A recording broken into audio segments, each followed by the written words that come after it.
নমস্কার বন্ধুরা, আপনাদের হয়তো অনেকের মনে হতেই পারে দাদা তো আগের ভিডিওগুলোতে অনেক ধরনের ইনভেস্টমেন্ট কথা বলেছে, কিন্তু আমরা তো জানি শুধু টাকা দিয়েই ইনভেস্টমেন্ট হয়, আর কিছু ইনভেস্টমেন্ট হয় না। এটা পুরোপুরিভাবে ভুল জিনিস, ঠিক আছে? এটা আপনাকে বুঝতে হবে।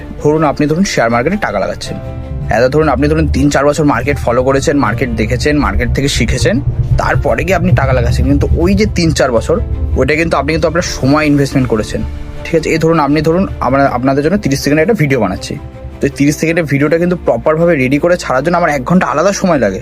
তো আমি এর জন্য কিন্তু কোনো টাকার ইনভেস্টমেন্ট করছি না, আমি কিন্তু আমার সময়ের ইনভেস্টমেন্ট করছি, ঠিক আছে? এইটাও কিন্তু এক ধরনের ইনভেস্টমেন্ট, এটা আপনাকে বুঝতে হবে, ঠিক আছে? এবং আপনাকে ততক্ষণ পর্যন্ত ইনভেস্টমেন্ট করতে হবে যতক্ষণ না সেই ইনভেস্টমেন্ট থেকে আপনি প্রফিট আনতে পারেন। আপনাকে ততক্ষণ পর্যন্ত লেগে থাকতে হবে যতক্ষণ না আপনি ওই জিনিসটার উপর পার্সোনালি প্রফেশনাল না হয়ে যান। প্রফেশনাল হন, প্রফিট আনুন, কারণ লাস্ট অবধি কিন্তু সব প্রফিটের জন্যই হচ্ছে, ঠিক আছে? তো ইনভেস্টমেন্ট করুন এবং প্রফিট বুক করুন, এটাই হচ্ছে আপনার লাস্ট এবং ফার্স্ট টার্গেট হওয়া উচিত।